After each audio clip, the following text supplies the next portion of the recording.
So hello everyone, আমি সকাল পেশায় একজন আর্টিস্ট আর বেসিক্যালি আমি পোর্ট্রেট ড্রয়িং করতে খুবই ভালোবাসি। আজকের ড্রয়িংটা একটু অন্যরকম, এটা ছিল একটা চ্যালেঞ্জিং ড্রয়িং। আর তার আগে আর একটা কথা বলি, যদি আমার চ্যানেলে তোমরা নতুন হয়ে থাকো তাহলে অবশ্যই এটা লাইক করে দিও, সাবস্ক্রাইব করে দিও আর বেল আইকনটা প্রেস করে রেখো, যাতে আমার আপডেট ভিডিওগুলো সবার প্রথমে তোমাদের কাছে পৌঁছে যায়। আজ ছিল শনিবার আর আজকে আমি প্রতিদিনের মতোই ড্রয়িং করতে চলে আসলাম আরোহীদের বাড়িতে। এখানে বেশিরভাগই বাচ্চারা ড্রয়িং শেখে। তার মধ্যে আজকে আমি যার পোর্ট্রেট বানাচ্ছি তার বাড়ি কিন্তু এখানে নয়, এটা ওর মামার বাড়ি। ও এখানে এসছে, ও আমার কাছে ড্রয়িং শেখে। আমি তো ওকে দেখে তো অবাক। আমি তখন ওকে জিজ্ঞাসা করলাম, তুমি এখানে কি করছো?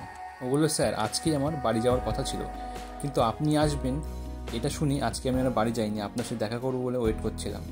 আমি তো শুনে খুবই খুশি হয়ে গেলাম। তারপর বললাম, পরীক্ষার রেজাল্ট কেমন হয়েছে? ও তখন বললো, স্যার এবারে পরীক্ষার রেজাল্ট খুবই ভালো এসেছে, আর আমি ড্রয়িংয়েও খুব ভালো রেজাল্ট করেছি, এছাড়াও সাবজেক্টেও খুবই ভালো রেজাল্ট করেছি। আর স্যার হ্যাঁ, আমি কিন্তু আপনার ইউটিউব চ্যানেল দেখি, কিন্তু কমেন্ট কী করে করতে হয় সেটা কিন্তু আমি স্যার জানি না, যেহেতু ছোটো তাই ও ওর মতো করে বলেছি। আর ও বললো, আমি আপনার সব ড্রয়িংগুলোই দেখেছি, খুবই সুন্দর হয়েছে, কিন্তু কীভাবে কমেন্ট করতে হয় সেটা কিন্তু স্যার আমি জানি না, ওই জন্য কমেন্ট করতে পারি না। আর ওর কথা শুনে, ওর মিষ্টি মুখটা দেখে সত্যি আমার মনে পড়ে গেল। তাই ভাবলাম আজকে ক্লাসে ওর পোর্ট্রেটটাই লাইভ বানাই। এটার জন্য কিন্তু কোনো প্রিপারেশন আমার ছিল না, তো স্বাভাবিকভাবেই ওদের কাছ থেকে একটা খাতা চেয়ে নিলাম আর প্যাস্টেল কালার দিয়েই আমি ওর পোর্ট্রেট বানানো শুরু করলাম। অন্যরাও অন্যদের মতো ড্রয়িং করতে লাগলো। আমি যে ওর ছবিটা করবো প্রথমে কিন্তু আমি ভাবিনি। ড্রয়িং শেষ হওয়ার লাস্ট 25 মিনিট সময় ছিল, তখনই কিন্তু আমি ড্রয়িংটা স্টার্ট করলাম।